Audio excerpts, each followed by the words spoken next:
What up, though, with your boy KG Kevin Gill? Honored to be here on High Spots celebrating WrestleCon weekend exclusively on this High Spots Wrestling Network. And what an honor and a thrill it is to have a man who's as multi-talented as he is diverse, as he is hilarious, as he is athletic. I don't want to overstate his case, but please welcome the incomparable John Morrison.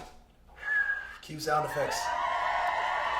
I'm assuming those are going to be in there. 100%. If not, this is going to be a little awkward. How you doing, brother? Man, doing great. What a crazy WrestleCon it's been. We did an awesome what are those, panel? Yeah, an awesome panel. A on symposium, Friday. a seminar. All those things. A lot of S's and P's. Happened on Friday. I've seen more people than I even remember meeting in the wrestling business. Right. Everybody. It's been like a big high school reunion if you went to high school with thousands of people. And I'm really excited about this year's WrestleMania because you know this already. I've got a movie coming out called Boon the Bounty Hunter. It's been fun for me to tell everyone about it. We did the panel about it. And I think this movie might speak for itself better than I can tell you about it. So right now, check out the trailer for Boon the Bounty Hunter. Come on, they're just parking tickets!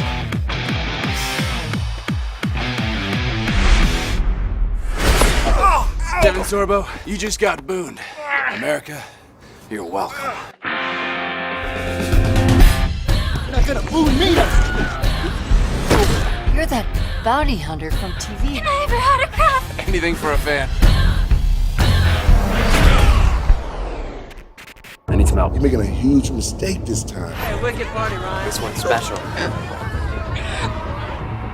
Boon says it's an easy score. I could use $1 million. Incoming. We got him. Hello, muscles. I'm looking for a piece of trash named Ryan Davenport.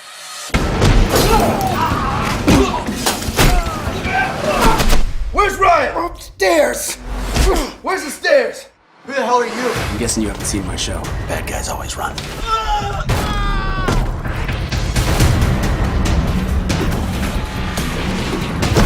My dad owns this whole town, including the cops. I have a warehouse full of product for one massive shipment. Your friends? They're dead. Back in the town! And the federales are denying ever having seen them? They could be hurt or in serious trouble. You're gonna have to send someone else to get Miguel. There's no one else.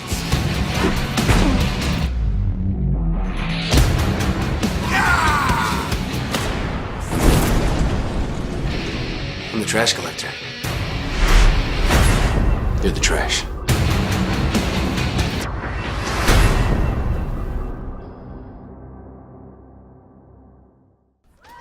Huh?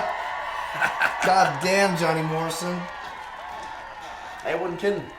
Very rare that I'm at a loss for words, but this is like a cinematic tour de force, and you didn't come alone, brother. You bring the star power to the film. It's an all-star cast. Man, I couldn't be more blessed than to be able to act with people like Rampage Jackson, Kevin Sorbo, Osric Chow, Spencer Grammer, Kelsey Grammer's daughter. You know. Jonathan Lipnicki, Jiu-Jitsu brown belt Jonathan Lipnicki, for all you MMA fans out there. It's kind of funny. A buddy of mine trains at his gym, and just called me up one day randomly and was like, I just got tapped out by the kid from Jerry Maguire.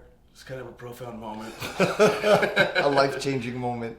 And the rest, like Lateef Crowder, TJ Storm, Leslie Farah, Lorenzo Lamas, so many people that I was lucky to work with. Chavo Guerrero makes a cameo. Lil Cholo makes a cameo. Josh Barnett makes a cameo.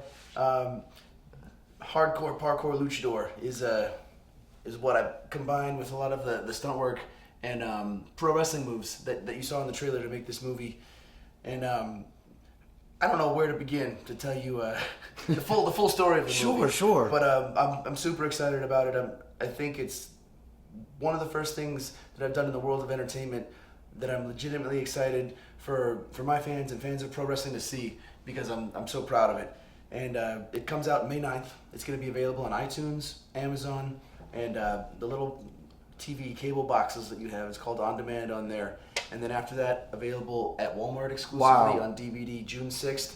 And then more places after that I don't even know about yet. Places to be determined and to be defined. what I'm curious about, John, is so many times in the past when there's been any kind of movie that has a wrestling connection, whether it's in terms of the theme of the film or if just in terms of wrestlers being in the film, there always has to be this huge kind of lowering of production values, of expectations, of cinematography, of story. But from everything I've seen from Boon, none of that is the case. Are you talking about Wrestling versus Zombies? No. Well, yes. That's a good example for me because when I saw the trailer for that, I thought that Angle was in that. It was awesome. Matt Hardy was hilarious. Piper is in there. Great. The franchise is in there. Doing the full franchise in that diner scene. And it was sad to me because I thought the performances were so stellar, but the production value was super low. Before I started in this crazy business of wrestling, I was a film student at UC Davis. I don't know if a lot of people know that, but I wanted to get into action filmmaking. I grew up on action movies and pro wrestling. Sure, a good diet. Yeah, and it made me who I am today. Everybody can dream, right? And those dreams can be achieved. It's just so amazing to think that. But this isn't something that happened in very, very short order. It wasn't like you had an idea for a movie on Saturday and it's coming out 3 weeks later. It's a long journey, which is a journey and an odyssey together. Ooh. But when did it first start? We're making new words for you on High Spots. When did the journey of this film of Boon the Bounty Hunter first start? I mean, I would put it all the way back to film school 2001 when I started making action shorts like the Foot of Death is about a dude with a dangerous foot. A movie I made a short called Kung Fu about a karate master who runs a fast food restaurant. And then wrestling for me just took off, and I was a lot of times on the road. I was writing screenplays, and the first thing that I finished it ended up as like 230 pages, and it was like this sci-fi action thriller. I don't know if you know anything about like the appropriate length of a screenplay, but 230 pages is way too long. Sure. You want like 90 to 100 pages, and I just had like a minute a page, so to speak. Yeah, exactly. So basically, I had like this overwritten turd I just kind of pushed to the side, and when I left WWE at the end of 2011. One of the reasons I wanted to leave was I wanted to leave while I was still in my prime, so I could do a high quality action movie the way that I dreamed of growing up. And that's a huge dream, though. You know what I mean? That's like a huge dream. To me, a bigger dream than forming a band, a bigger dream than, you know what I mean? There's lots of things you could achieve. That's on some next level thing because of all the pieces of the puzzle. For sure, and a lot of the pieces of the puzzle that you weren't aware exist yet. Right. It's like you get this jigsaw puzzle and it's it's got like 30 extra pieces, but then it's also missing 20 pieces and you don't know which is which. Right. And it's all happening at the same time, and there's a machine changing the shape of some of the pieces you already have as you go. And then you have to buy the extra pieces. You keep having to spend more money to finish it. Right, and with the taxes and the shipping charges, it's just another component before you even get to post. This is just an extended analogy about what it's like to write, produce, and then finish a movie. When you're actually finishing the movie, you have these things called deliverables. Sure. Which are very tedious. But like milestones almost, like the key. The things that the company needs to put the movie out. Yeah. And now that you've seen the trailer and you see the movie, like hopefully all the deliverables are done. But as we're recording this, I still have a few to do. Sure. For the international market and such. Like the closed captioning, the stock footage cue sheet, the audio cue sheet, a lot of like the tedious stuff that when you're working on a low budget, if you want this high production value, a lot of that responsibility falls on you as the producer, as the guy to finish it. Because if you don't do it, it doesn't get done. Yeah, exactly. But yeah, man. So all in about 4.5 years working on Boon the Bounty Hunter. I tried to raise money for it for a while on a spec trailer that I shot in 2013, and then ended up selling my house and self-financing. And damn, I didn't know that. Now I got a movie, I got no house, and I got some credit card debt. But you just saw the trailer. But you got a movie, and let's just be honest. You talk about Hollywood greatness. That's how Hollywood Shuffle was made. A groundbreaking film. I'm sure you're quite familiar with too. Yeah, right. He just self-financed on credit cards, and a lot of people will tell you it's the stupidest investment you can make. And I would say investing in movies is probably the worst investment you can make. But investing in yourself is probably the best investment you can make. And if you're not willing to put your money where your mouth is, it's never going to happen. Or Amen. It wasn't for me, at least. Right, but then through doing this, you set the standard, you established, blazed this trail. From there, now other people will pay. Other people will put up the money, but you had to prove it. Once you first. prove it, yeah. If Proof you of prove concept. It, then you can do it again, which is what I'm hoping, which is the whole point of this thing, was to make something that people really like and to be able to do more of that going forward. And to provide that mix, I know that there's hints of humor in the film. There's obviously incredible action, the fighting stuff.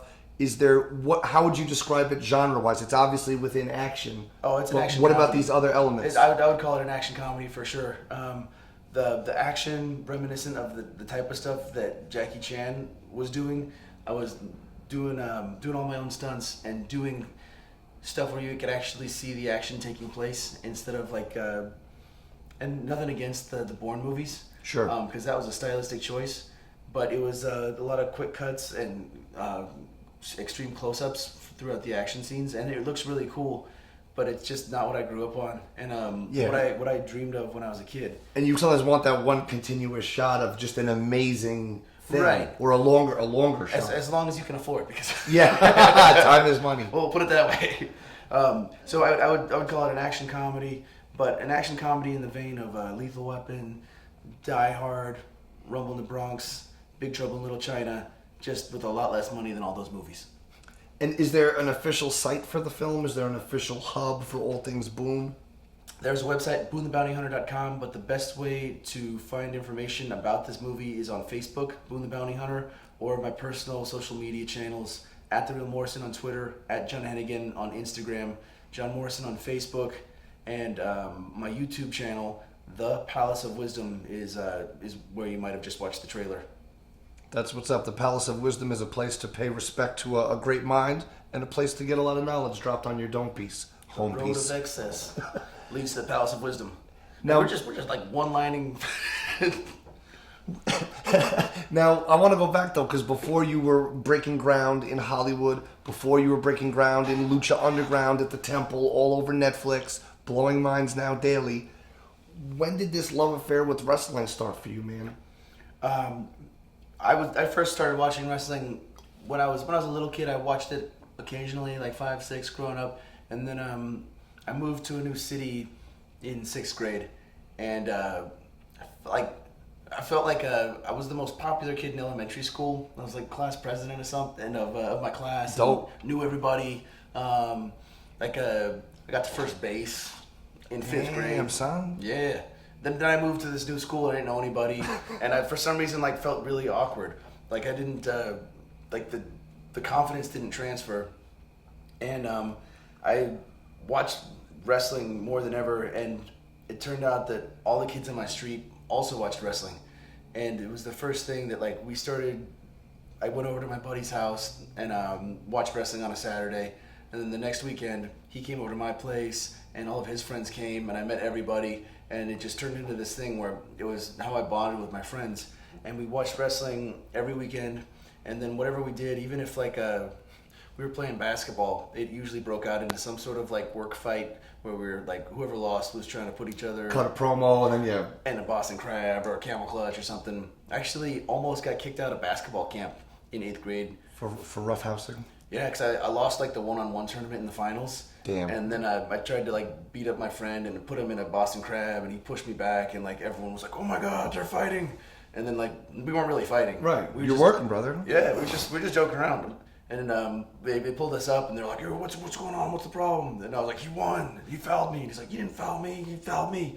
And it was really just since we'd been doing that every weekend for the past couple of years. It's what we did. It's what I did when I lost. And I wasn't very good at basketball.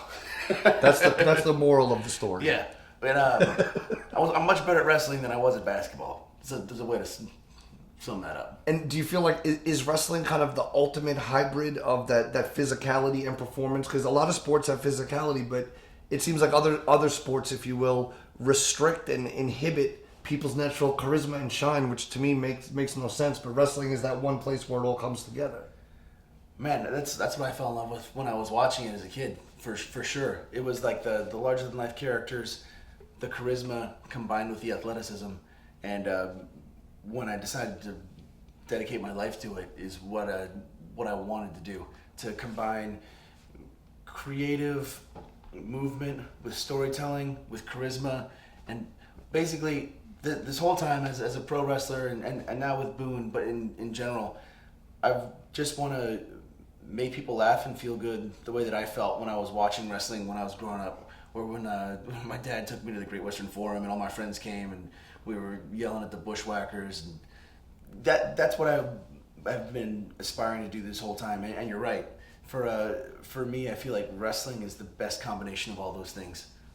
That's what's up. Now, the magic of it drew you in California, so I assume you were exposed first to the WWF or WWE product at that time. Who were the guys breaking through to you? You're right. It was WWF at the time. Hogan, Warrior. As I got a little bit older, Taste change. Macho Man, Shawn Michaels, the Rockers, the Bushwhackers. I always had a spot for the Bushwhackers because we went to a Toys R Us to meet the Bushwhackers one time. Wow. And they were super nice to me. And my friend's dad challenged Luke to an arm wrestling contest. Wow. And Luke was like nice to him. He's like, "No, brother, I don't want to hurt my arm here at Toys R Us." And then my buddy's dad just told that story over and over again. Yeah, that's his his Al Bundy moment. His claim to fame. And I was like, now from my perspective, I was like, there's no way I'd want to arm wrestle someone at a meet and greet or a signing. Like, for sure you'd hurt your arm. You're tired. Right. And especially in those days, the Bushwhackers on a weekend were probably wrestling 2 to 3 shows a day. Do you know what I mean? He's like, oh. and my buddy's dad was a contractor, and he was a pretty big guy. And if he came up to me and asked me to arm wrestle, I'd be like, I got nothing to gain. Yeah, right, exactly. I might lose. I'm gonna hurt myself trying to win. I don't know about this. What about the wrestling magazines and stuff like that? Were you drawn to any of that, of reading and learning more about these people? Absolutely. It was wrestling magazines. I mean, and the original pro wrestling game on Nintendo. Oh, yeah. The one with Starman. And Amazon and Hayabusa. Great Hayabusa. Great Hayabusa. Man. I remember reading a lot about the pictures of Rick Rude and the Rick Rude and the Boss Man, that whole feud. And for some reason, even when I was growing up, I booed, but was couldn't wait for Rick Rude to come out and say, "Shut your what I'd like right mouth. now." Yeah, I'm about to show you what a real man is supposed to look like. And it seemed so real, and the girls would squeal for it. It was like the reverse Roman Reigns or whatever, or the same. The girls would cheer for it, and the men would boo. We're getting all kinds of parallels. I like the reverse Reigns. The reverse Reigns. I pitched that at one point, actually, on not the reverse Reigns. Of course. It was this predated that era. I pitched as Johnny Nitro. I pitched the Rick Rude kiss spot. I was like, I got an idea. Why don't I kiss a new hot chick on the way to the ring every time? That'll probably make me look cool. And Vince actually was like, "Yeah, that's a good idea. Why haven't we done that?" And then later Triple H pulled me aside and was like, "We kind of did something like that already." And I don't know. I don't know if it's going to work at this day and age. And I'm actually glad now in retrospect that we didn't do that. Right. It opens up a whole new series of doors. And they gave it to Kali. Right? Strangely enough. Then old is new again. It was just... for Kali, it was perfect. Right. It was much better. What was your first exposure? Did you ever get to go to any independent or local wrestling events, so to speak, in that time? Or was it when I was growing up in that era? I was all WWF, and they ran the Great Western Forum at the time. The forum has since closed and now reopened. Wow, old is new again. Yeah, I went to a kickboxing event there last year. It was pretty cool to be in the same halls. Yeah. And yet that building you were saying, it's to me, I grew up in New York, so Madison Square Garden, they would run very often, and LA was, to me, ran almost equal times to New York. Probably a little less than New York, but frequently, yeah. Very frequently for the West Coast, man. And so the independent exposure, when did that first happen then? Because now you're a fan, you're watching it, you're going to the shows, buying the magazines, you have the foam finger and whatnot. Did you have a wrestling buddy? Yeah, I had the Macho Man wrestling buddy. Not the Ultimate Warrior? Sure. No, I had the Macho Man. Because you had moved on. Yeah, I was past that. So then my wrestling story went from when we had one buddy that was older than us. And when he went to high school, he joined the high school wrestling team. And then when he came back and we were like playing basketball, he just started whooping everybody. Wow. Because he learned how to real wrestle, street wrestle. And I remember thinking like after like that day left and I went home and I felt like I was just like useless, like a dopey child, and I didn't know what to do. I was like, I can't wait to get to high school because I'm gonna join the wrestling team, and then I'm gonna come back. And it's not gonna matter if I win at basketball because I'm gonna put all these dudes in camel clutches. They're gonna start letting you in after just to prevent the beating. And then like actually the stretching that would occur post game. It happened that way too. I was a smaller kid. I was 103 pounds my freshman year of high school. Wow. And ended up wrestling varsity because you always need that small kid spot. But I won the league championship. I was one of the most successful wrestlers on our wrestling team that year. And it just kind of like took over my identity. I became like I'm like, okay, I know what I am now. I'm a wrestler and I win at wrestling. And then the year after that I kind of struggled, and then I like really dedicated myself, and I was team captain junior and senior year of high school, and I wrestled for a year in college. And I kind of fell out from my regular watching of pro wrestling. Sure, because all your time now is I was dedicated to school, getting into UC Davis and girls, and I was about to say the girls that come with being I'm a wrestler identity has has benefits. Right. I was a little bit of like I'm an athletic nerdy wrestler back in the day, but I was still like putting in the time. I just didn't know what to do back then. And how shocked were you? Because obviously wrestling is entertainment, a very physical, very physically demanding and grueling style of entertainment. Amateur wrestling is amateur wrestling. Were you surprised by anything that you learned once you started getting into that amateur world? Or did the pro side kind of prepare you in some ways? I think what prepared me the most was all the time that I spent roughhousing with my neighbors, because we were like when I got to like my very first day of high school wrestling, like the kids that didn't have any wrestling experience, like the very first tournament I had, like I was like so amped up. I was like filling in. It was like I had like a month of training, and they rang the bell, and I like ran up to this other kid who was also 100 pounds. I grabbed him in a front face lock and hit him with a DDT as hard as I could, and I just heard him go like, "Arr!" And then I rolled him over and like pinned him in like 20 seconds, and then I got up like I was like, I hit my music. Yeah, and I think like after that moment, I was like, oh man, I know exactly what to do. You just like when the bell rings, you just kind of go ballistic and then see what happens. And then when I got to like the finals of the tournaments, it never worked out that well. Right, because then you got to higher up the ladder enough that you're in there with a seasoned. When you're in there with someone that's like got no experience, like the DDTs and the suplexes like all day. But then when I was going to school in Southern California, every once in a while we'd wrestle like Centennial or like a Barstow or like a really tough school, and then I'd be lined up at like I was a young freshman, like I started when I was 13. Sure, that's so funny. Like, I'm a 14-year-old, like kind of skinny kid from Palos Verdes, standing across from like an 18-year-old man that's like 5'2", with a beard and a mustache, right? And like then like I'd still try the stuff, but it would be embarrassing. But my teammates at the time were like always stoked. Like, you had the heart though. Oh yeah, they're like, John's gonna do something weird. Yeah, you would sell out the curtain even before there was a curtain. Yeah, sell out the bench. There was one time. I'm still proud of this this victory. It was the semifinals of a 64 team invitational my freshman year, and I wrestled some kid that was I don't know, he was like a junior, whatever, but he was a really good wrestler, and I figured out this way to like you're not allowed to lock hands in amateur wrestling, and I figured out this way like I would stand up and then hold someone's hands together and then jump on my knees in front of the referee. And then they would start docking him points. Right. And you get like 1 point the first time, then another point, then 2 points, and then if he does it again, you win automatically. I ended up winning that match 4-3. Wow. Took it to the limit. All 4 points were for me holding his hands together, and by the end of it, like his coach was like yelling. He's like, "He's holding his hands together. He's holding his hands together."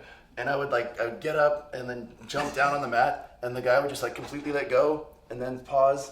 And he was such a better wrestler than me that I still couldn't get up. Right. Like he would jump on top of me again, and I'd grab his hands and like stand up and get down again. That's incredible, man. That's almost like the stop hitting yourself. Oh yeah. You know what I mean? I was like more proud of winning that way than I would have been if I actually won. but it's genius in a way though, because in other words you're looking at the odds in front of you, and you know what I mean, like you want to find there's ways within the rules or within the right. It's finessing within the art form, man. Yeah, exactly. In between the lines is where the magic happens. The match after that I got like completely demolished. Because now the trick's been scouted. Well, yeah, and then like it was like the finals of this huge invitational, and like everyone watched me like cheat to get there, and like they're like, send in the ringers. The freshman from Palos Verdes is now going to get his ass kicked. Send him a message. Yeah. And did you ever share with your coaches or your teammates about your desire and love for pro wrestling? I know it had been in the background. What was weird? It was like at that time for me, it wasn't like a driving force, full desire to become a pro wrestler. It's just that I was such a fan of it. It didn't really like the career path of being a pro wrestler didn't occur to me. It's funny. I was talking to Justin Roberts about the book that he wrote the other day, and he told a story about the first event that he went to. His uncle got him backstage he got to meet all the wrestlers, and because he went backstage, he saw himself as like, oh, when I go to events, I go backstage because that's what I do. I never had that. I got the ticket. I went to the show. Nobody that I knew was down to drive us to the arena early, and it was far away. So we'd go to the show, we'd watch, and then we'd go home, and then we'd beat each other up in the living room. Right. We didn't stay there, and so when I was wrestling in high school, like the mentality of I want to be a pro wrestler wasn't as clear to me as my love for pro wrestling. Right. The love was there, but then it's kind of like water finding its way through a rock. You know what I mean? Right. To all come back to the same place, that internal stream of inspiration. It didn't hit me until I actually saw Tough Enough Season 1. And I'd already made like a bunch of these goofy action movies, and I'd been training. For some reason, I was training breakdancing. I still can't breakdance to this day. I spent a lot of time working on it. And martial arts and flips and like trick kicks in college way back then. And I competed a couple times for UC Davis on the gymnastics team. Wow. And I was 6'1", and the guys that are really good at gymnasts are usually like 5'2", and like just brick shit houses, like full of muscle, right. cross, everything. It didn't really dawn on me that like I'd like been like bizarrely like perfectly training myself for pro wrestling until I saw it. Water through a rock. I like that.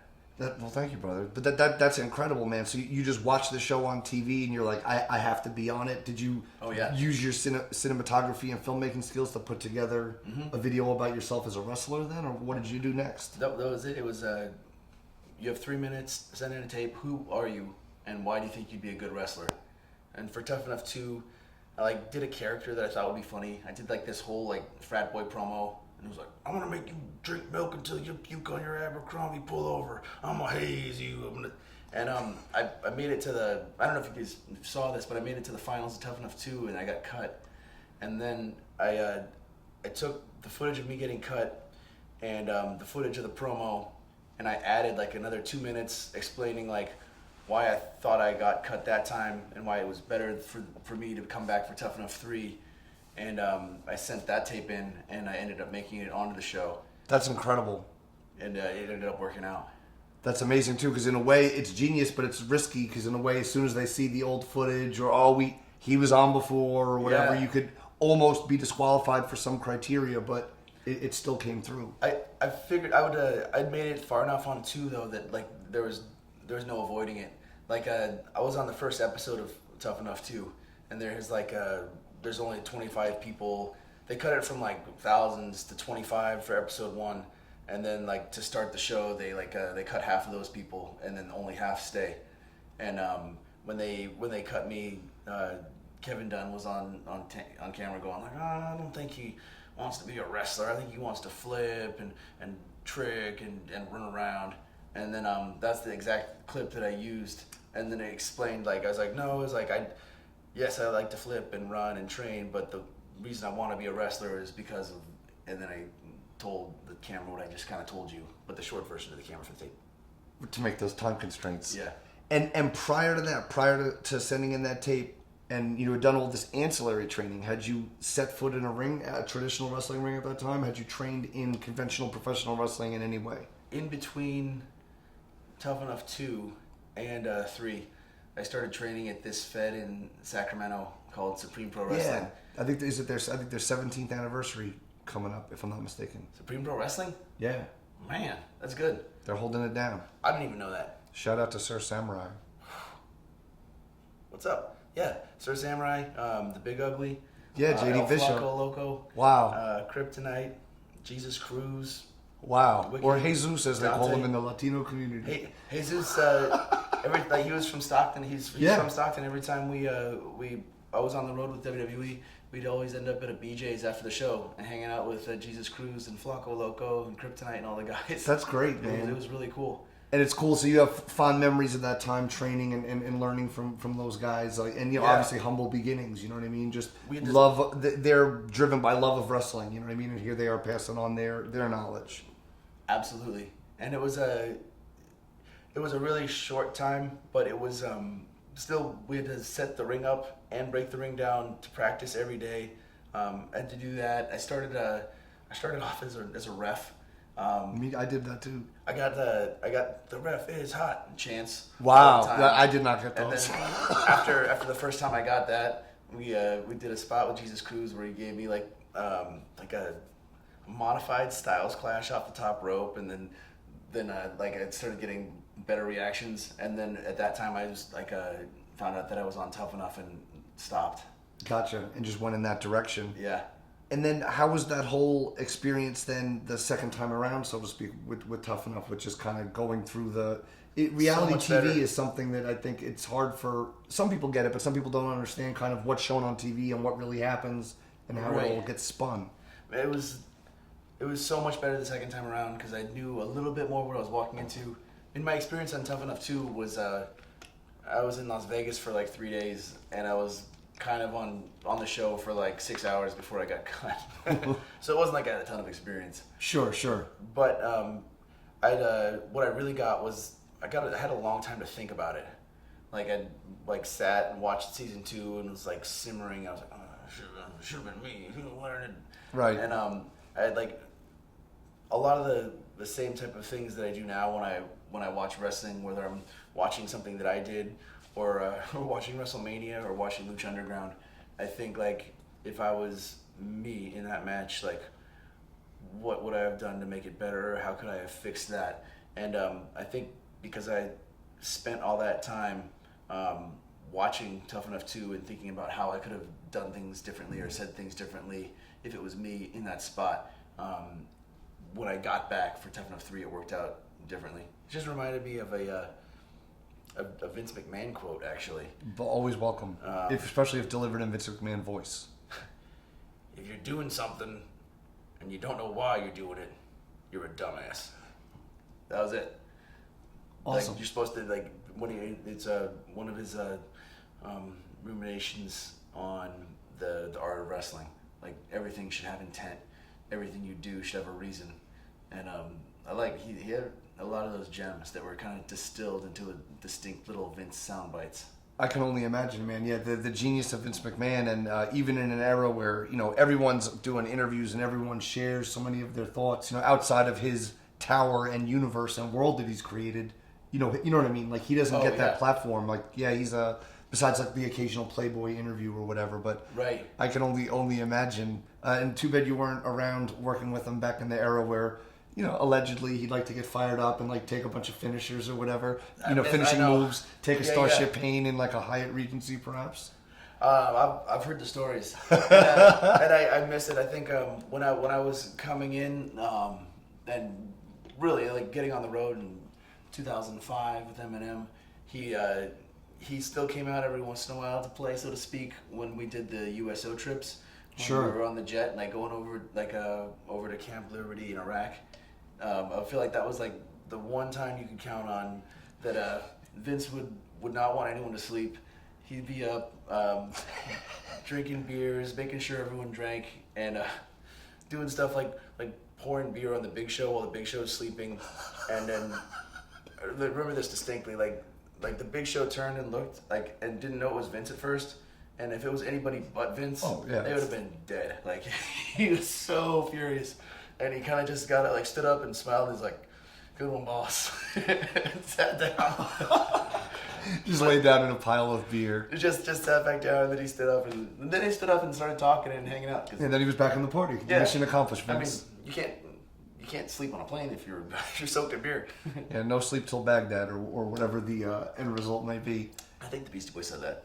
Something like that. How was your experience with that, with going over, there's so many brave men and women in the military that are put in these unfathomable life and death situations, you know what I mean? And then you're there with your other great performers to, give them a little shot on the arm, give them that little boost. How did that feel, and what were those interactions like?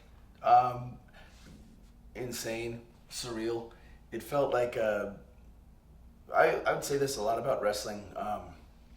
In times like that, like the little, like, amounts of time that we have to give to troops in Iraq, or you could say anything really, like if you went to a hospital or kids, or it's those little moments of time are worth so much more than you put in. And I feel like I got so much more back from the troops than the week that we put in over there. But we'd basically be over there for like a super short, like 3-day trip, and we'd hop from forward operating base to forward operating base on Blackhawks or the Osprey, like the vertical takeoff jets, and we'd show up and there'd be like there's hundreds of like stoked troops that were like happy to see us and happy to talk about home and wrestling in America, and man, like, and there's one time, for example, where it was like midnight and we were supposed to leave at 2 a.m. to fly back after the whole tour was over. And there was a gunnery sergeant and a couple of like higher ranking officers that like were kind of hanging out with us. And we got a call and said like we can't have WWE guys fly out until like 1100 or something the next day. And then everyone all of a sudden was like, we got 7 hours, and someone said Umaga wanted to go shoot some rifles, so they went out, waked him up, and like me, Shelton, Lillian, Melina, there was like 6-8 wrestlers, and they just drove us out into the middle of nowhere and gave us an arsenal, and like let us like fire guns off into the night and throw flashbangs. Wow. Which are crazy, by the way. And they're also kind of like wiffle balls. Like you're supposed to use them to take a room. Like you're supposed to open a door, right, and chuck it in and shut the door. If you try to throw it, like I threw one and it went like super loud. Melina threw one and it like hooked it and it went like kind of straight down, and everyone like pulled everyone back and it like went off super loud, and it actually kind of worked. Everyone's like, oh, everyone's disorientated. Holy shit. But those moments and times like are just like the things that I feel like I feel like it was one of the coolest moments of my life. Like what a time, what an opportunity. And every time I hear someone say like thank you for going over there, I'm like, are you kidding me? Right. Because even though you're giving, thank you. even though you're giving, and even though you're not doing it to get something, you're still getting this incredible feeling and energy and karma out of it, man. Yeah. That's incredible. Now, in those early days, going up on the main roster in WWE and everything, how did you fit in the locker room and stuff then? Because you talked about different times in your life being a differently minded individual or trying to fit in with new groups. How was that process? When when I first started, when we first started as Eminem, I feel like we wrestled Bob Holly and Charlie Haas for a long time, and that we had a couple months of really stiff house shows before we debuted on SmackDown with those guys, and by the end of it, I feel like they'd seen us get beat up so much, and I actually felt like I felt like I was like Bob's friend by the end of that. Like we were talking and we'd joke around, and I felt like we'd kind of gone through a rite of passage. And Joey obviously had already been working for longer than a lot of the guys on the SmackDown roster at that point. But for me especially, because I came from Tough Enough and I was newer, that I think I had a reputation kind of as like a little bit of a goofy kid, with a bunch of weird ideas. Sure. With a grizzled vet, so to speak, like a Holly. I always had a bunch of weird ideas that like Bob would correct or Joey would shoot down before I brought it up, and but also like I think I had a reputation as kind of like a focused and like kind of like serious guy, like a really intent on not getting too messed up and like really trying to focus on the craft and improve. Sure. That's just incredible. And do you feel like you earned Bob's respect in that you were having these very physical matches with them, and I'm sure you were bruised and chopped open and all this stuff. But did you ever complain? Did you ever, or was it all just kind of internalized and part of, and that's how you earned the respect? Yeah. But like not only did I not complain, like I didn't like you didn't take it me. personally, right? It just didn't bother me as much. It's like there's definitely people that took it more personally, and I don't know, like every time Bob chopped me, there's an arena full of people screaming for it, and it didn't feel like anything except for a lot of times I would just be like, oh man, right. This is awesome. Now, were you there? Was Miz breaking in at that same time as you? Like, were you? Because I know it sounds like you kind of fit in. Because I know it's well publicized. There's the Miz eating chicken incident and stuff like that. Were you present for any of these incidences? So Tough Enough. Miz was on Tough Enough 4, which was the live SmackDown one, and I was on 3. And in between those two, there was maybe a 4-year gap. Oh wow, it was quite a long time. So you're way established by the time. I already kind of like had solid relationships with the guys in the roster, and I remember the Miz eating chicken incident. And for those that don't know, whose bag was it again? He was eating. I think he was eating chicken over Scott Armstrong's bag. Was that right? I believe so. And Benoit like saw him and like kicked him out of the locker room. And not just for the night. Forever. Like completely kicked him out of the locker room. You have to get dressed in the hole. And I remember hearing about it, and then I was on the other show, and then later like I want to say the Benoit tragedy occurred, and 6 or 8 months after that, Miz had still been like changing in the hall, and he didn't really know what to do because the rule is whoever kicks you out of the locker room has to be the one to invite you back in, and so he didn't know what to do. And in case of in that case, and I think Taker might have. I was going to say Undertaker seemed to be the one. Yeah, at one point and said something like, "Hey, kid, why do you keep changing by the garbage? Why don't you? What are you doing out there?"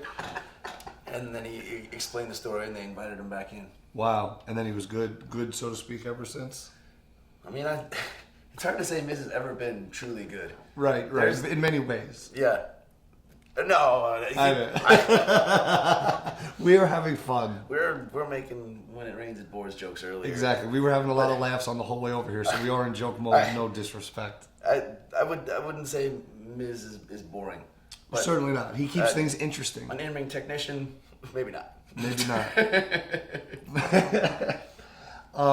What are some of do you have favorite memories of that time? Because you obviously spent a good number of years in WWE, and then suddenly you're plugged into the dream from a little kid who imagined these things to then being on the roads, being in the towns, being an action figure, being in video games.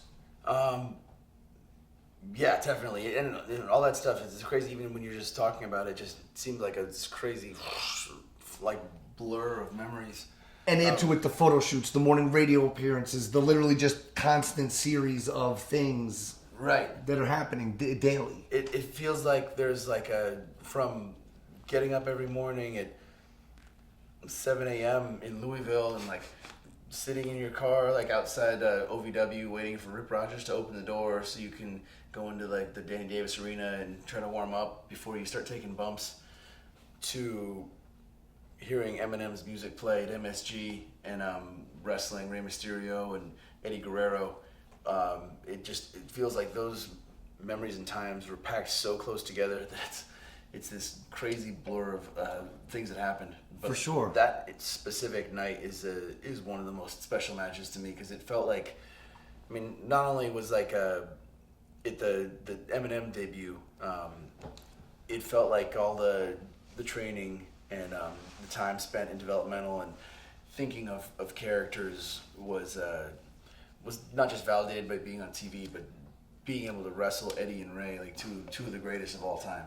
And what about the entrance? When did because the Eminem entrance was so cool? You know what I mean? When did that? That was our idea at OVW. Really? So me and and by the way, just from a fan perspective at that time, different from everyone on the show, instantly made you. It wasn't you weren't playing pretend. You were these people. It'd be pretty funny to look at OVW tapes versus what they turned it into in WWE, because we did a couple photo shoots with Eminem like by the river, and I did call people like photographers out, and we'd go downtown in Louisville, and we're trying to take these like sexy photos with fur coats that I bought from like thrift shops. Sure. And that whole gimmick was a collaboration between the three of us.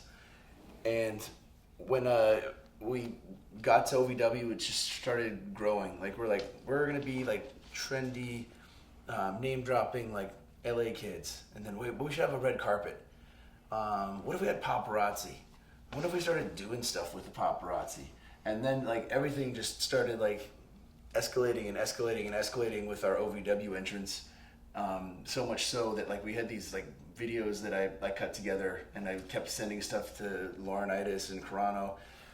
Not even Carano at the time. Like Laurinaitis and I think Michael Hayes and Stephanie. I was like sending these Eminem things to all the time, and like they would come down, and Laurinaitis would always just be like, "That's a good video. A little bit long.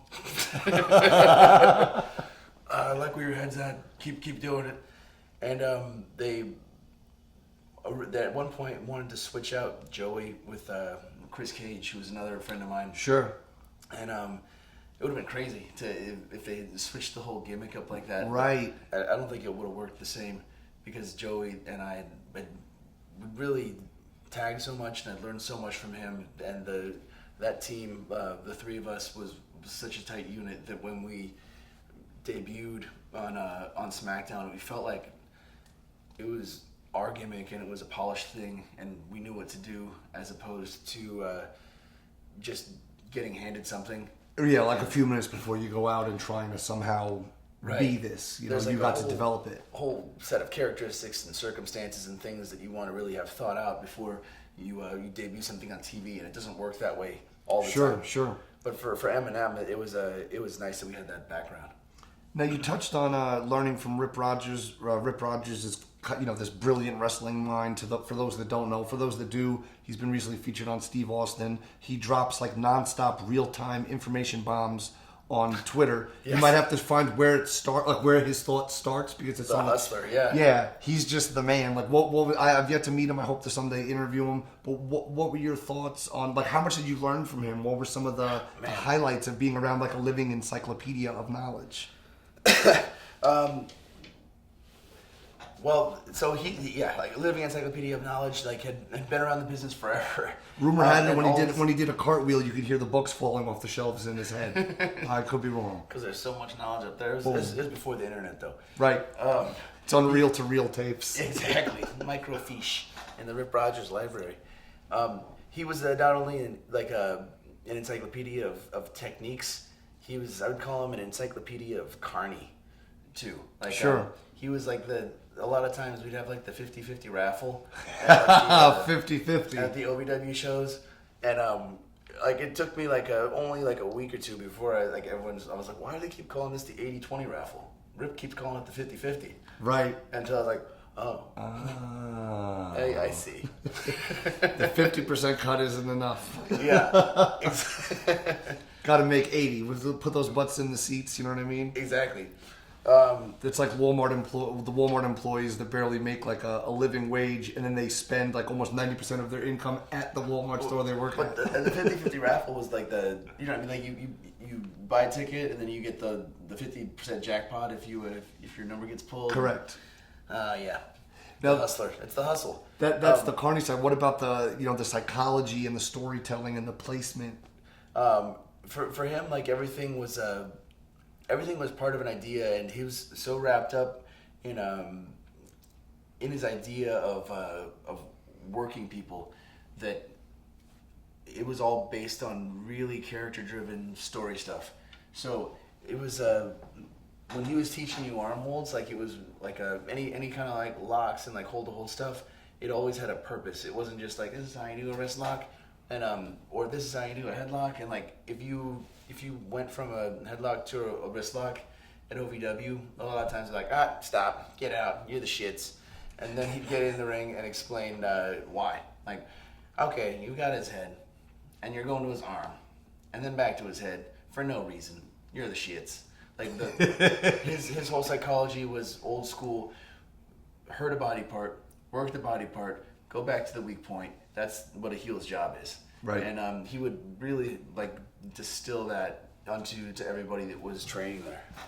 That's incredible. Yeah, so many people herald his knowledge, and I just especially put him over so that the new generation and newer, both fans and wrestlers, can continue to learn from him. Who he is, for sure. And then on the flip side, like, so to speak, brand new or recently new, dropping wrestling knowledge to the public. The man we're speaking of, Joey Mercury, formed that Bulletproof Dojo with my big homie, LG Luke Gallows, one half of The Club, not to be confused with the Bullet Club. Have you had a chance to visit the Bulletproof Dojo? Were you hearing any of the buzz? Because I'm booked. I don't know if you know that. In is that in Barnesville? Uh-huh. Wow. Like, the club, the club dojo. Yes. June 16th. Oh, is it the Club Dojo or Bulletproof Dojo? I think what you said, probably. Okay, either way. Bulletproof like the coffee dojo. That's great that you're going to go there. Are you going to do a seminar or do some teaching, pull people under the Morrison learning tree? I told LG and Joey that I would go and do whatever they wanted.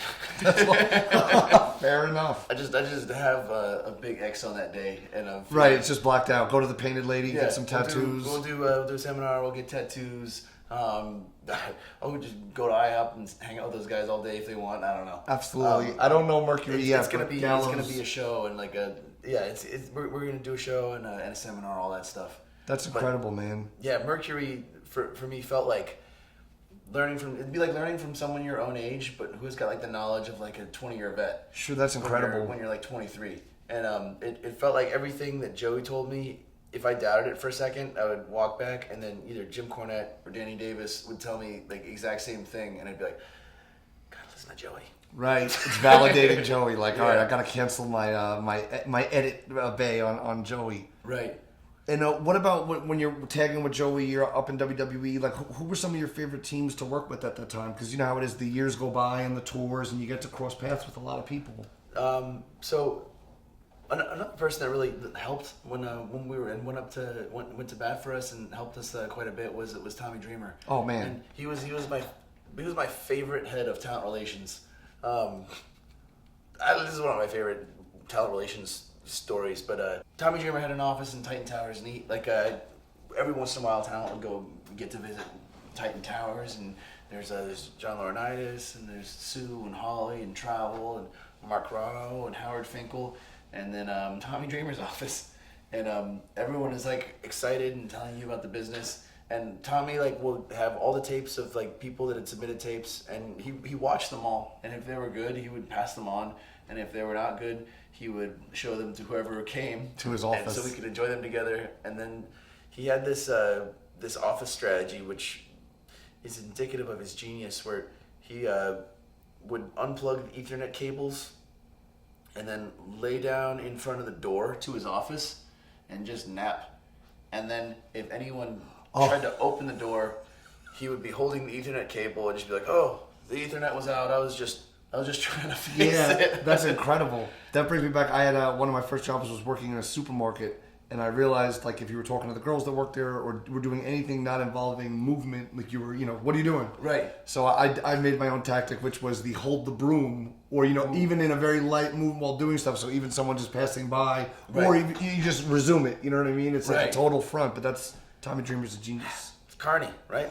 Rip Rogers would approve of those tactics. 100%. Tommy Dreamer, and now he's passing the knowledge on down at House of Hardcore. That's incredible. What about the teams? Yeah, House of Hardcore, you're right. Good. I've worked there a couple times. It's great shows.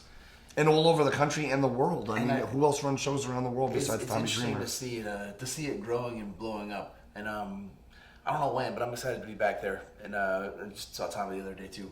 He's really excited for what could happen soon with House of Hardcore. Now, how does Tommy Dreamer sound when he's super excited? Like if he was going to say, "I'm really excited about the future of House of Hardcore," how would that sound? I've always said Tom Dreamer has like the best deadpan of all time because he's kind of like, I was gonna say like one note, but I think he's kind of always really, really dry, matter of fact. This is the first time I've done Tommy Dreamer impersonation. How's yours? It's great to hear from you. I'm very excited about the future of House of Hardcore. I'm blessed. Until it's time for him to fire up. And then it's AC fucking W. W. That's it, and then back. It's the other 23 hours and 58 minutes of the day. Thanks for the match. Are you fine? Thank you. Safe travels. Totally. Much love. What about teams, man? What about some of the teams you got to tangle with, whether it was on developmental or? I'm actually really proud of some of the matches we had with Bob and Charlie. Eddie and Ray, obviously, the first tour of Europe we did with Eminem, we were paired up with Eddie and Ray, and like specifically there was one night we went like 52 minutes in Italy, in Milan, and I was like kind of nervous at the time because like I think we were supposed to go like 20 minutes or 15. So was it Eddie or Ray making the call to keep going? Eddie. But like I was a little nervous, but then like at that time it was like you listen to Eddie, whatever he says. And when we got back, like a note, like everyone just clapped because Eddie was orchestrating things, calling things. I mean, him and Ray were so over, and it was just really, really clicking that match. I learned so much from both of those guys. Then, man, I learned a lot about Lucha. Wrestling the Mexicools. Yeah, including the juicy one, Juventud Guerrera. Yeah, and we wrestled them, and we spent more time wrestling Psychosis and Juventud. Then Paul London and Brian Kendrick we had our the last one with Eminem was a string of what I thought were really great matches with London and Kendrick. And a lot of talent in that ring right there. It's still funny because sometimes if I have a tag match coming up. Like YouTube, Eminem versus London and Kendrick or something. Come up with some ideas. Yeah. Oh man, it's a great idea. It's a good hell of a spot right there. And what about? Was there anyone that wasn't like any teams or kind of people that weren't there so long that maybe weren't among your favorites to be out there with? Who sucked?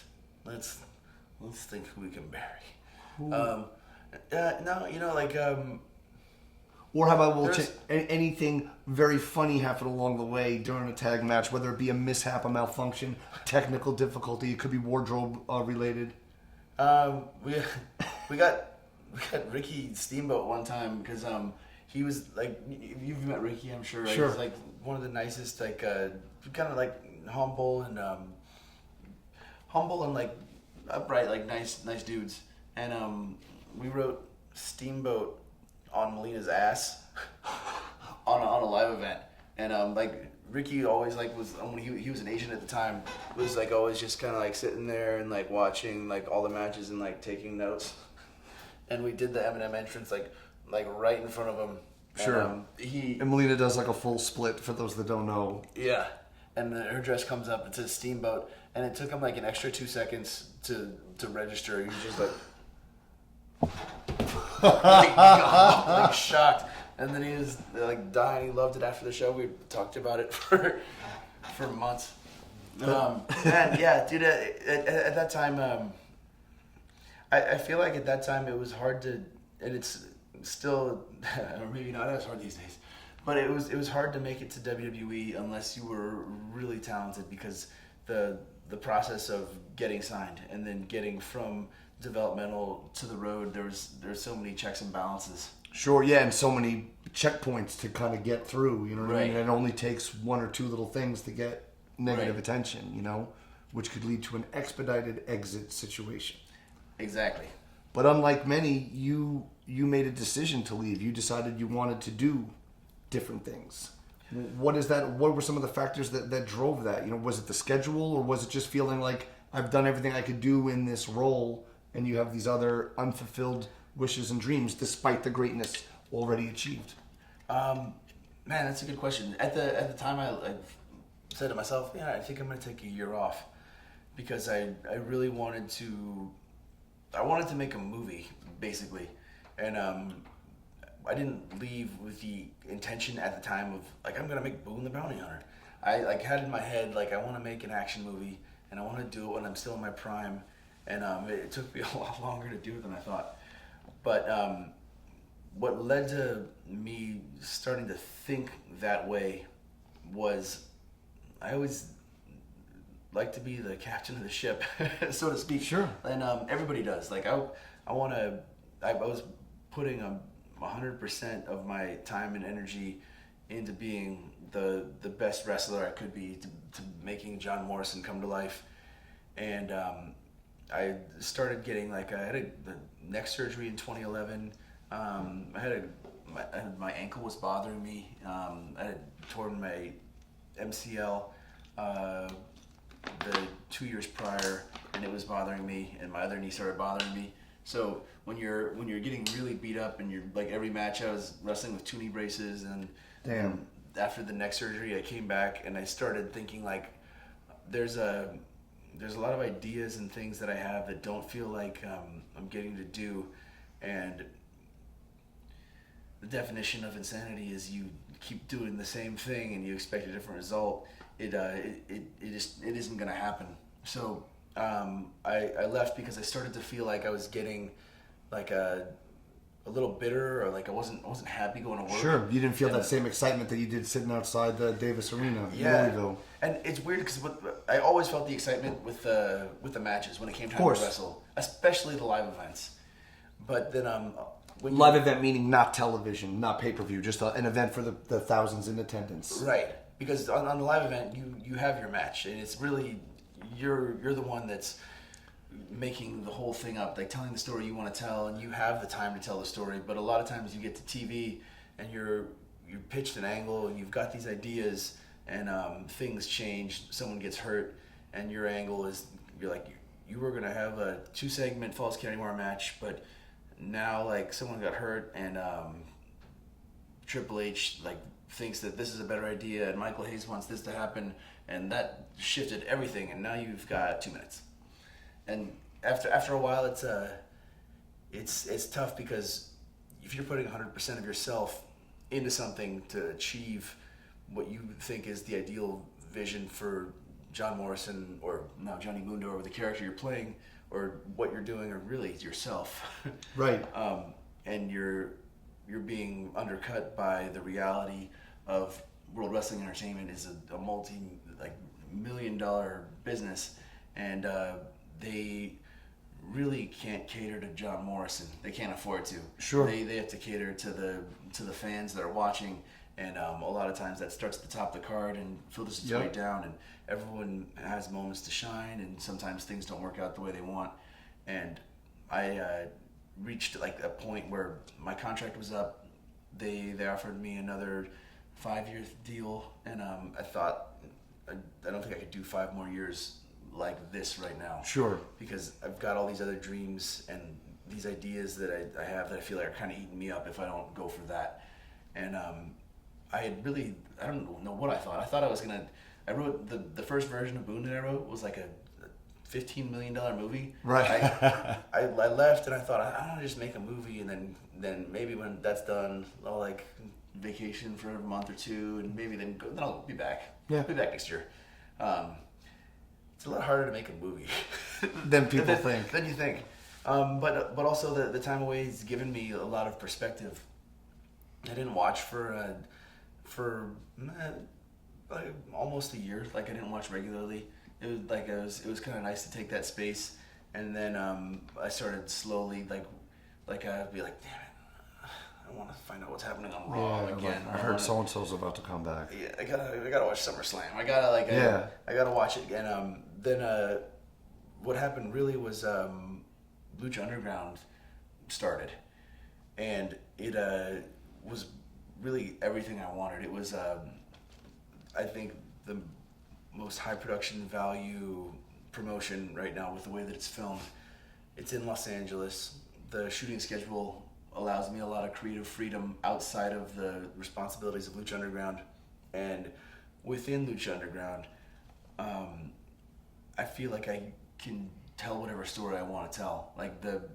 It feels like more of a collaboration there. A true collaboration. Than I felt like I had with WWE. It's like a boutique shop in a way, a very high-end boutique product. And I mean that complimentary, you know? Yeah, totally. With the attention to detail and much less scope. Instead of whatever it is, 60 hours of television a week, and whatever it's 1 hour of television. More respectful of people's time. Yeah. I mean, if you're watching, and I watch a lot of times, like there's like a 20-minute recap of Raw, and I fast forward that sometimes. Right. Well, think about it. Raw is it's a powerhouse of television, of entertainment, of all that. Imagine if The Walking Dead had a version of The Walking Dead that aired on Hulu that was 25 or 30 minutes less. It couldn't work. No other show could you cut out 30 minutes of content like they do from Raw to then air it on Hulu or in a condensed form. It doesn't to me jibe with the storyline driven. That's interesting. What if you went the other way? What if there was 8 hours of Walking Dead every week? Right. Would you like at some point be like, everyone knows much. Everyone knows they're walking. Yeah. I want these dead people to just stay down for once, you know? Do something. Leave the farm. Right. Get a new generator or whatever the asset you're trying to bring back. Or Well, the people kill the zombies, or the zombies eat the people already. Right. How is there any people left? Yeah. But so I feel like it's been like a true collaboration, and Mark Burnett's production team with Eric Van Wagenen and Tony Jensen and Chris DeJoseph. Sure. Or DJ as he's known to friends. Or Big Dick Johnson. Big Dick Johnson. As he's known to wrestling fans. And the ladies. Especially the ladies. And Chris Roach, both of whom I met. And I met Stolman also, who I met during my time at WWE. Sure. DJ especially did a lot of work with me and The Miz while we were doing the dirt sheet. And, that was way ahead of its time. And he was one of the reasons that I was first turned on to Lucha Underground, and so excited to be a part of it was the idea of working with him again, because I knew how open he was to my weird ideas. That's brilliant, man. What if I'm fortunate enough I got to attend some of the very first Lucha Underground tapings that went down at the Temple. Allegedly, you may see me losing my mind in the background, purely speculation. But I'm curious, what was it like for you? You know, performed all over the world, from WWE to top independents and everything. What was it like for you to feel that energy, that magic, the first time you came out into the Temple?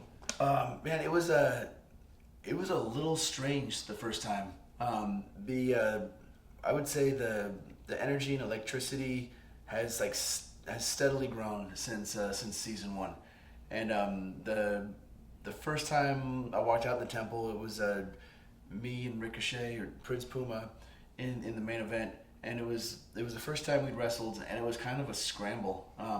There was some visa issues, and there was several of the guys from AAA that were supposed to be there at the first taping that weren't. And originally, Johnny, I was supposed to be like a blue chip player that came in like maybe episode 5 or 6, and I was there because I lived in Los Angeles, and kind of at like the 8th hour they were like, holy shit, we're down these X guys. We got to shuffle the deck to do. Yeah, and I couldn't have gotten a better opportunity than that to be on episode 1 with Ricochet, and I'd already been watching, and kind of my passion for wrestling had been back, but that really started me up again, and working with that roster of talent, Matt Cross, Killshot, Phoenix, Pentagon, Drago, Aerostar, Jack Evans, and Helico. I mean, I felt like I had to double, even triple down my training to keep up with those guys. And also, and it's not even just keep up with those guys. I always like to be a step ahead. Of course, yeah, not good enough to be even. I've always felt like I've been a step ahead of everyone. And with that level of talent on the roster, it's really hard to be a step ahead unless you double down your training. But the other coincidental thing that has really helped me with Lucha is the 4 years I spent doing Boon the Bounty Hunter. I spent a lot of that time doing action design, and that was at Tempest and Jam and gymnastics facilities. Sure. And I was trying to think of creative ways to jump over blocks and kick people and take wrestling moves and put entries into them so they could flow seamlessly into stunt choreo. So I really started wrapping my mind around wrestling in the context of stunt choreo. And then when Lucha Underground popped up, it was like, we want to do wrestling but kind of make it look like a movie. And I was like, ooh. It's like I've been preparing for this for the past 4+ years. I got some ideas. Yeah, and that's incredible. You touched on a whole slew of great guys there, from Pentagon to M-Dog Matt Cross. And, M-Dog Matt Cross to me is one of those blue chip guys, internationally acclaimed, but somehow overlooked in a way for opportunities he should have been given. And then finally, he gets to shine. He gets to show the world how good he is. He just came out with a line of T-shirts and beanies. Wrestling is forever. Make sure to check that out. He recently broke his leg. I don't know if you know that. And, I do.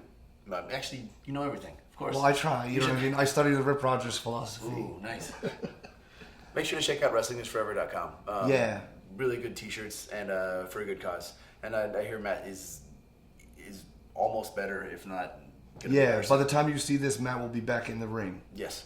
Which is incredible. Now, other guys, and now Pentagon. What about the Pentagon phenomenon in Mexico? But now through the Lucha Underground platform, Pentagon is right in that top handful of most in-demand independent performers in the world. I've seen it myself all throughout California and beyond. The guy can sell out any house. He's like the face-painted Matt Hardy. I think he's the prime example of the first Lucha Underground talent that went from he's always been a big deal in Mexico, but relatively unknown in the United States to now. You're right.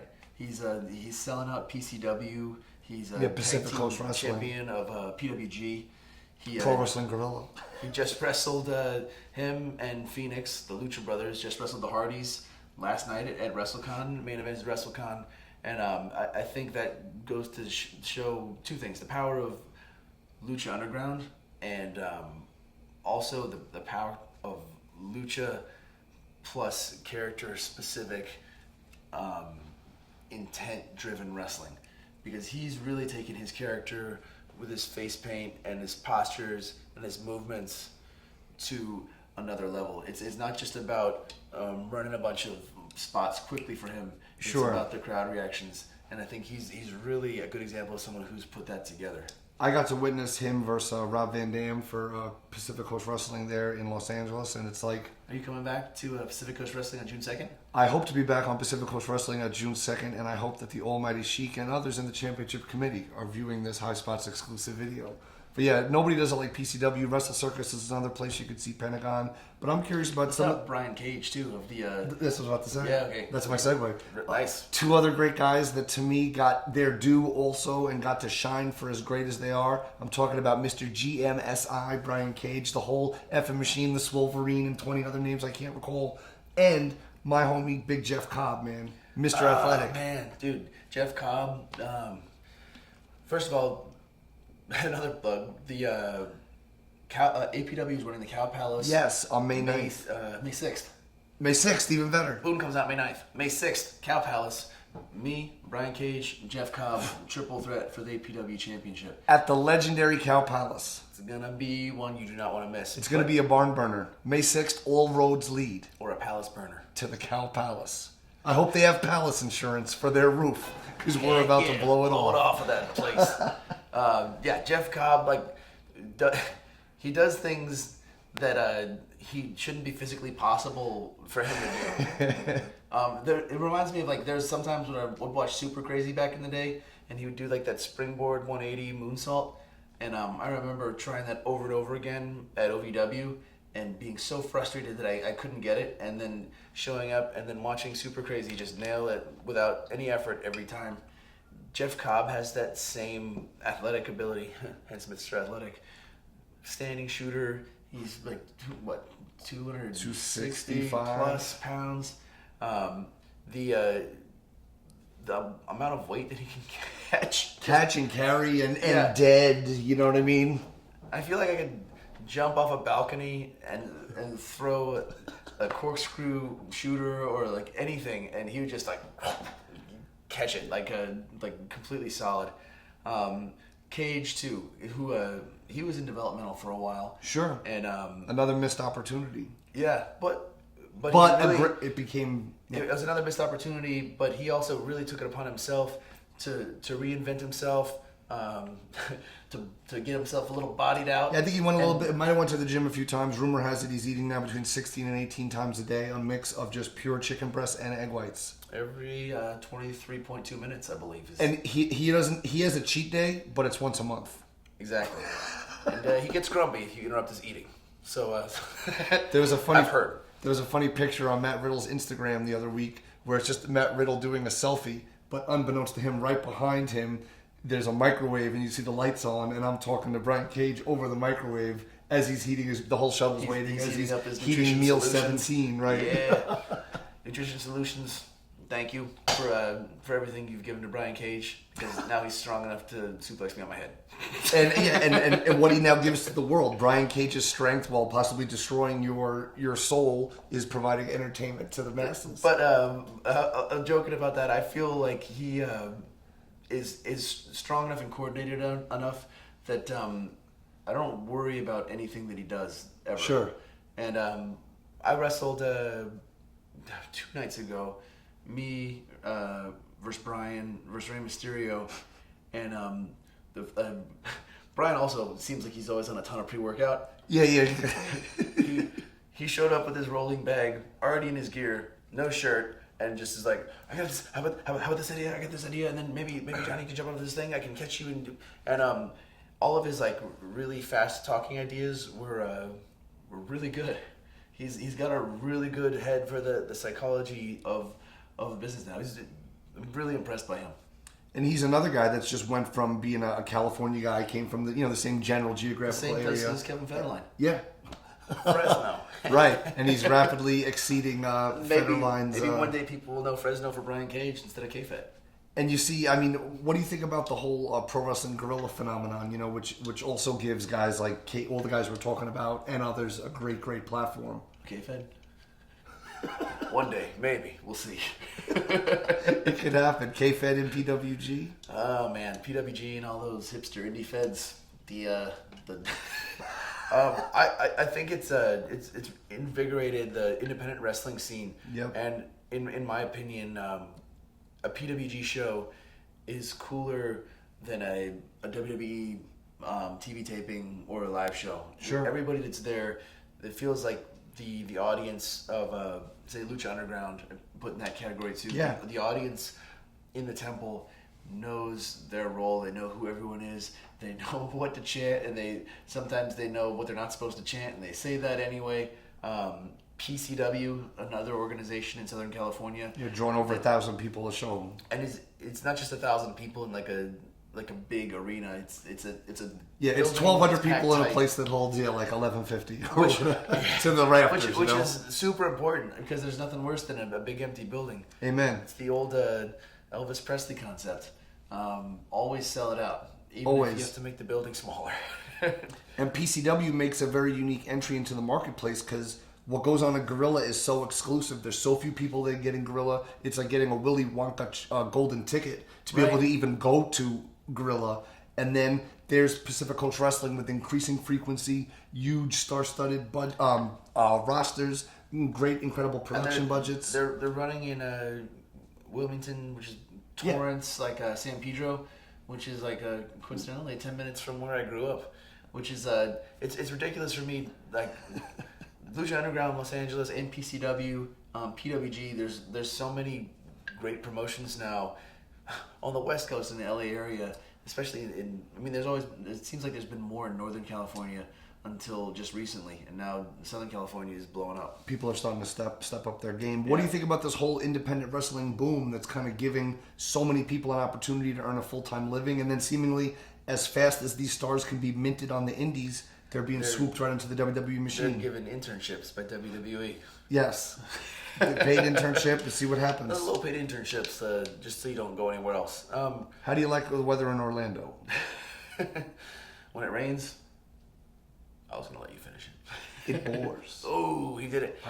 I think I think the independent wrestling culture right now is better than ever, and it says a couple things to me. One, that there's just thousands and millions of people worldwide who are passionate about wrestling that were affected by wrestling growing up the same way I was, the same way you were, that want to show their appreciation and want to go to events and are unsatisfied by what they're seeing right now with WWE, and they're going to, whether it's Wrestle Circus or PCW or PWG or Rev Pro or 5-Star Wrestling or WXW, you can name some, APW, like there's AAW, right? There's AIW and Wrestle Pro and OOW and GCW, ABC and XYZ, JCW, WTF and W. OMG, LOL, WTF, WTF, WG. Yeah, LMFAO features Grado, Cabana, Joey Ryan, Kikutaru. We just made a new fed, dude, LMFAO. And it's like adult, you know what I'm saying? Obviously, parental advisory. I was going to start one called Cashew for a while. I had that whole thing for like California Association, Southern. It made sense at the time. Extreme Wrestling. I assume that it had the obvious subtitle of Cashew Wrestling. It's nuts. Yeah, exactly. Boom. I think I was going to go with Salty Nuts. Yeah, because everyone's pissed off. Yeah. Now, what about the whole thing with Lucha Underground now? You guys have this great thing going on El Rey Network where people can watch the show every week. But now Netflix is seemingly, based on the amount of tweets I get a day for people seeing me in the audience on Lucha Underground for the first time, just that small barometer, I can tell that hundreds of thousands of people, if not more, are binge watching Lucha Underground right now and getting a whole new exposure and appreciation for a groundbreaking product. And I think it's doing wonders for the town of Lucha Underground. Ty is a perfect example. Yes. Someone that I think, I'm biased, but someone that I think is super talented and has been working her ass off in Mexico with AAA for years. Longest running AAA women's champion in history. First ever non-Mexican women's wrestling champion on a TV show in Mexico that's viewed by maybe 20 million people. Her first exposure to the American markets has been Lucha Underground. And it's been well received. And because of Lucha Underground, she's now wrestled like 5 times this weekend at all these different promotions.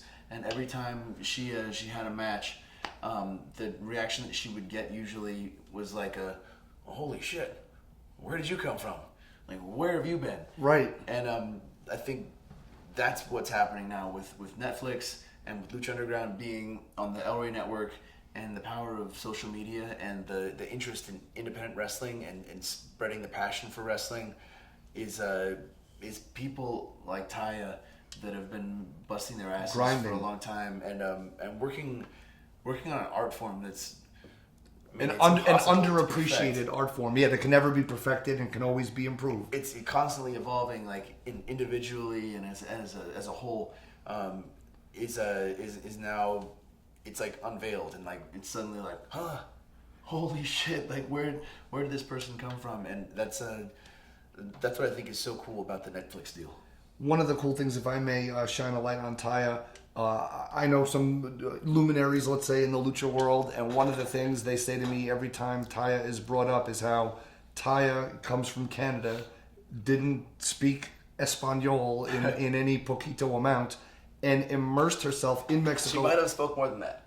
Just more than poquito? Oh, no, I'm just joking. She immersed herself in this Mexican culture and world, and not only thrived and shined in the ring, but picked up the language at a rate that is unheard of because of her immersion and dedication to it. So it was like a seamless thing. She's part of it. I think she was if there's such thing as like a linguistic intelligence, I think she's gifted linguistically. She grew up on Victoria Island, speaking English and French, no Spanish whatsoever. And then, and not seeing any water from her high school either. There was no coastline view from her high school. It's an island. There's got to be a coastline. That's what we say. She says no. She denies it though. But within a year, she's speaking Spanish. Within 2, I don't know. I'm just mixed up. 2-3 years, she's speaking fluent Spanish, living in Mexico City.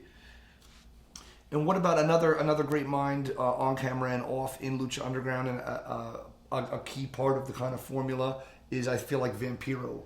What's your experiences and stuff working like with Vamp, and do you ever kind of pop when you hear his commentary back on the match later? His commentary always pops me because sometimes it's so out of the blue, and sometimes he feels like he's changing like sides. Like he'll be like, in one moment he'll be like, look at Johnny Mundo, like he doesn't give a damn what anyone does, and I like that. And then like this next second, like, oh, he just hit Prince Puma in the back. That's disrespectful. No one should. How dare he? Yeah, exactly. Who does he think he is? But his passion for Lucha Underground is turned up all the way past the 10.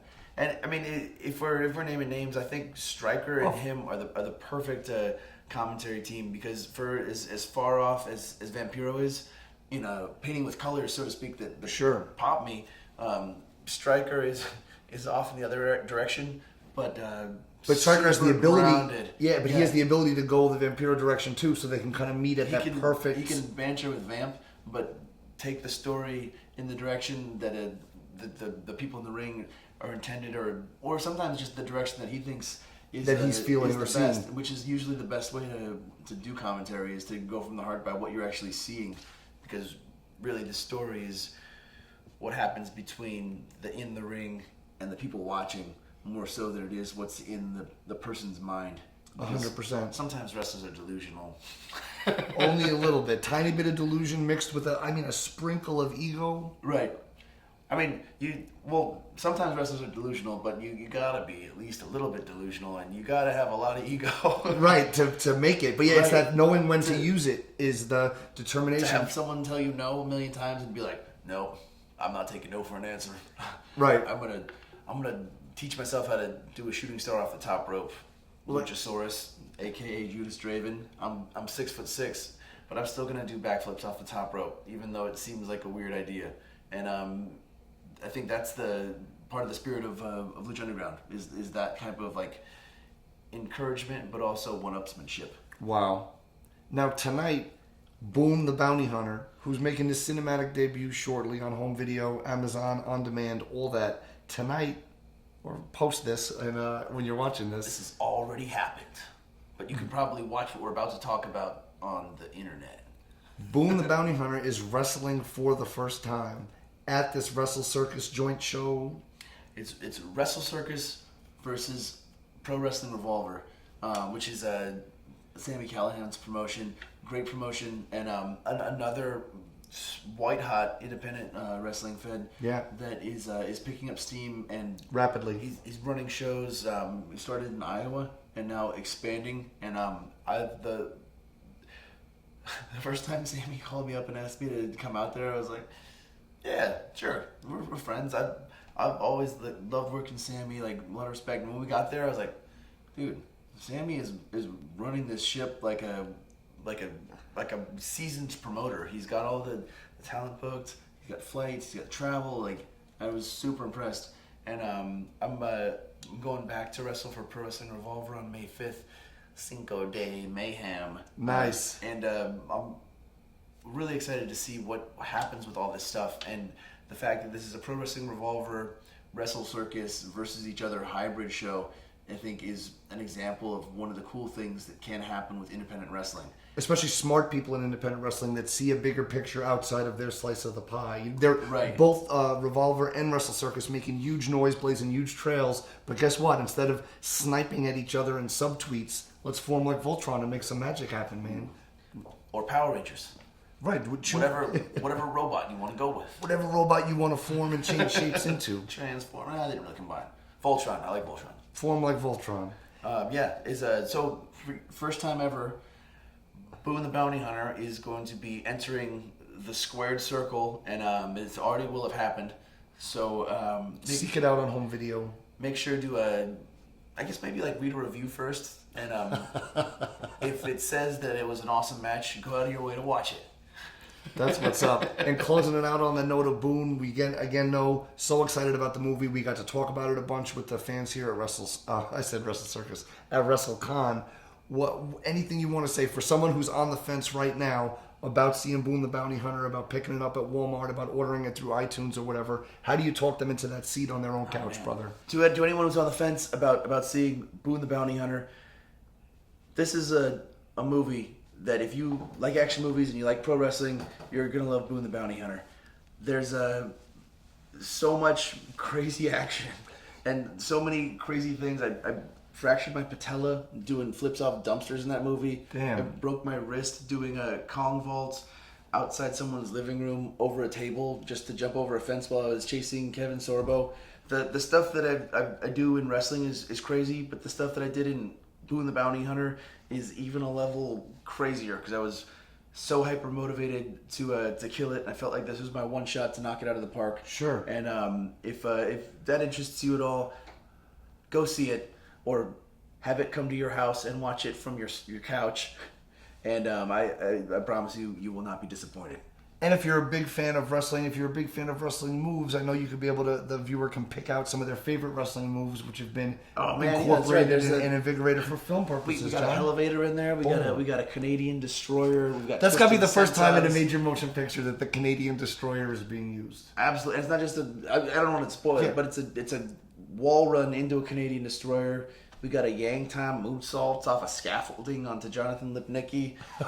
We got a spiral tap off an apartment onto Kevin Sorbo. There's an apartment. There's nuts and stuff in this movie. I'm super proud of it, and if I obviously believe in it. I think that you guys are gonna like it too. Hell yeah. Well, thank you for your time today, brother. Thank you to High Spots, their wrestling network, to highspots.com, to WrestleCon. And if you got a minute, holler at me at Twitter, at OG Kevin Gill. Check me out on the Kevin Gill Show, Keeping It 100 with Conan, and all that shit, Johnny. At The Morrison on Twitter, at John Hennigan on Instagram, Facebook, John Morrison, and check out Lucha Underground on Netflix. We'll see you next time. Peace out.